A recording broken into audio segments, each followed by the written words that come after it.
कहानियों की दुनिया में मैं संदीप राज आपका स्वागत करता हूं। दोस्तों, तेनालीराम की कहानियों की सीरीज का यह दूसरा कहानी है। अगर आप तेनालीराम की सारी कहानियां सुनना चाहते हैं तो इस चैनल को सब्सक्राइब करके नोटिफिकेशन बेल दबा दें ताकि एक भी कहानी आपसे मिस ना हो जाए। तो चलिए कहानी शुरू करते हैं। तेनालीराम ने सुना था कि राजा कृष्णदेव राय बुद्धिमानों व गुणवानों का बड़ा आदर करते हैं। उसने सोचा क्यों ना उनके यहाँ जाकर भाग्य आजमाया जाए, लेकिन बिना किसी सिफारिश के राजा के पास जाना टेढ़ी खीर थी। वह किसी ऐसे अवसर की तलाश में रहने लगा जब उसकी भेंट किसी महत्वपूर्ण व्यक्ति से हो सके। इसी बीच तेनालीराम का विवाह दूर के नाते की एक लड़की मग्गम्मा से हो गया। 1 वर्ष बाद उसके घर बेटा हुआ। इन्हीं दिनों राजा कृष्णदेव राय का राजगुरु मंगलगिरी नामक स्थान पर गया था। वहां जाकर तेनालीराम ने उसकी बड़ी सेवा की और अपनी समस्या कह सुनाई। राजगुरु बहुत चालाक था। उसने तेनालीराम से खूब सेवा करवाई और लंबे चौड़े वायदे किए। तेनालीराम ने उसकी बातों पर विश्वास कर लिया और राजगुरु को प्रसन्न रखने के लिए दिन रात एक कर दिया। राजगुरु जानता था कि इतना बुद्धिमान और विद्वान व्यक्ति राजा के दरबार में आ गया तो उसकी अपनी कीमत गिर जाएगी। पर जाते समय उसने वादा किया कि जब भी मुझे लगा कि अवसर उचित है, मैं राजा से तुम्हारा परिचय करवाने के लिए बुलवा लूंगा। तेनालीराम राजगुरु के बुलावे की उत्सुकता से प्रतीक्षा करने लगा, लेकिन बुलावा ना आना था और ना ही आया। लोग उससे हंसकर पूछते, क्यों भाई तेनालीराम, जाने के लिए सामान बांध लिए है ना? कोई कहता, मैंने सुना है कि तुम्हें विजयनगर जाने के लिए राजा ने एक विशेष दूत भेजा है। तेनालीराम उत्तर देता, समय आने पर सब कुछ होगा। लेकिन मन ही मन उसका विश्वास राजगुरु से उठता गया। अंत में निराश होकर उसने फैसला किया कि वह स्वयं ही विजयनगर जाएगा। उसने अपना घर और सामान बेचकर पूरे परिवार को लेकर विजयनगर की यात्रा पर निकल गया। 4 महीने की लंबी यात्रा के बाद तेनालीराम विजयनगर पहुंचा। वहां की चमक दमक देखकर वो दंग रह गया। उसने कुछ दिन ठहरने के लिए वहां एक परिवार से प्रार्थना की। वहां अपने परिवार को छोड़कर वह राजगुरु के यहाँ पहुंचा।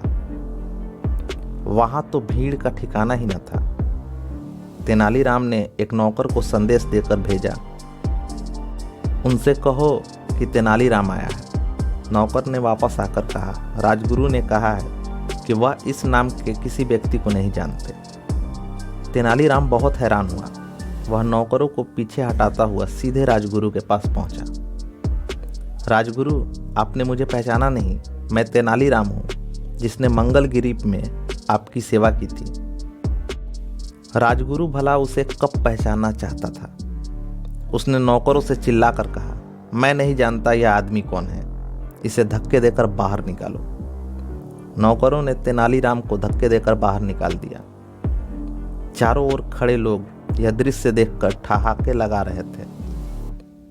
उसका कभी ऐसा अपमान नहीं हुआ था। उसने मन ही मन फैसला किया कि राजगुरु से वह अपने इस अपमान का बदला अवश्य लेगा, लेकिन इससे पहले राजा का दिल जीतना जरूरी था। वह दूसरे दिन दरबार में जा पहुंचा। उसने देखा वहां चोरों का वाद विवाद हो रहा था। संसार क्या है, जीवन क्या है, ऐसी बड़ी बड़ी बातों पर बहस हो रही थी। राजगुरु ने अपने विचार प्रकट किए। यह संसार एक धोखा है। हम जो देखते सुनते हैं, महसूस करते हैं, जो चखते हैं, सूंघते हैं, केवल हमारे विचार में है। असल में यह सब कुछ नहीं होता, लेकिन हम सोचते हैं कि होता है। क्या सचमुच ऐसा है? तेनालीराम ने चिल्लाकर पूछा।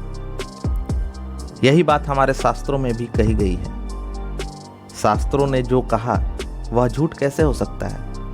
राजगुरु ने ऐंठते हुए जवाब दिया।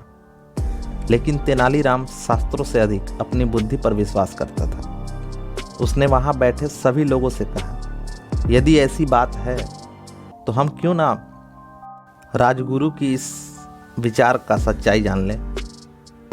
हमारे उदार महाराज की ओर से आज दावत दी जाएगी, उसे हम जी भर कर खाएंगे और राजगुरु से प्रार्थना है कि वह बैठे रहें और सोचे कि वह भी खा रहे हैं। तेनालीराम की इस बात पर सभी जोर से ठहाका लगाकर हंसने लगे। राजगुरु की सूरत देखने लायक थी। महाराज तेनालीराम पर इतने प्रसन्न हुए कि उसे स्वर्ण मुद्राओं की एक थाली भेंट की और उसी समय तेनालीराम को राजविदूषक बना दिया। सभी लोगों ने तालियां बजाकर महाराज की इस घोषणा का स्वागत किया, बेचारे राजगुरु ने भी। दोस्तों, तेनालीराम की कहानी सीरीज की यह दूसरी कहानी थी। यह कैसी लगी कमेंट में ज़रूर बताएं। अच्छी लगी तो इसे लाइक और शेयर करते हैं। अगर आप तेनालीराम की सारी कहानियां सुनना चाहते हैं तो चैनल को सब्सक्राइब करके नोटिफिकेशन बेल दबा दें ताकि एक भी कहानी आपसे छूट न जाए। Thanks for your time.